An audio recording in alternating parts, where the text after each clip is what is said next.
para Habib ternyata masih berusaha memulihkan kepercayaan masyarakat kepada mereka bahwa mereka itu adalah cucu Nabi.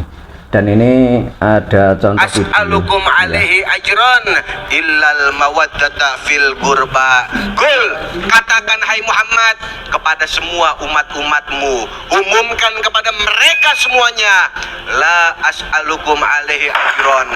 Aku, yaitu Nabi Muhammad, tidak meminta upah dari setiap perjuangan-perjuangan yang telah aku lakukan. Aku, yaitu Nabi Muhammad, tidak pernah meminta bayaran dari setiap pengorbanan yang telah dilakukan oleh Nabi Muhammad. Illa, kecuali satu doang kata Nabi, sebaik-baik cara untuk membalas dari setiap perjuangan Nabi Muhammad, untuk membuktikan rasa cinta kita kepada Nabi Muhammad. Akhirnya yaitu tadi meminta agar menghormati dan menghargai para habaib, sayangi, cintai anak keturunan Nabi Muhammad sallallahu alaihi wasallam, yaitu para habaib. Nah, kan? Jadi ujung-ujungnya seperti itu, agar orang itu tetap cinta kepada habaib. Meskipun dalam kajian ilmiah Kiai Imaduddin Utsman dari Banten bahwa ternyata para habaib dari kalangan Ba'alawi itu nasabnya itu sudah terputus dan tidak tersambung kepada Kanjeng Nabi. Hal itu berdasar kitab nasab abad keempat dan abad kelima. Kemudian jika para habib dari Yaman bernama klan Ba'alawi ini tidak percaya dengan kitab tersebut atau mungkin membantah atau bersikukuh bahwa mereka itu adalah dzurriyyah Nabi, maka sebaiknya itu melakukan tes DNA, karena dengan tes DNA itu semua akan terbukti, akan terungkap bahwa mereka itu jalurnya itu kemana, ke Kanjeng Nabi atau ke Yahudi. Jadi penelitian yang terakhir itu info-infonya itu dari kelompok Ba'alawi itu jalurnya ternyata malah ke Yahudi. Jadi kan jauh banget antara Yahudi dengan Kanjeng Nabi itu ya. Jadi seperti itu ya, makanya mulai sekarang kita harusnya itu jeli dan teliti mengamati ceramah-ceramah terutama dari para habaib ini, karena kebanyakan itu halu, kemudian memberikan doktrin-doktrin yang intinya itu agar orang itu tetap percaya, orang itu tetap takdim, tetap hormat kepada habaib.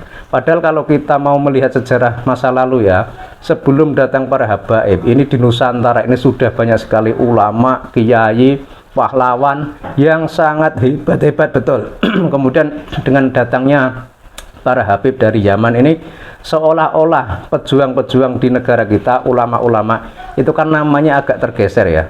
Padahal justru mereka itulah yang dahulu menjadi cikal bakal atau yang dahulu itu menyebarkan Islam di Nusantara. Sementara para habib ini sebagaimana kita ketahui dalam sejarah, ini kan datangnya baru pada masa kolonial Belanda. Jadi jauh banget ya.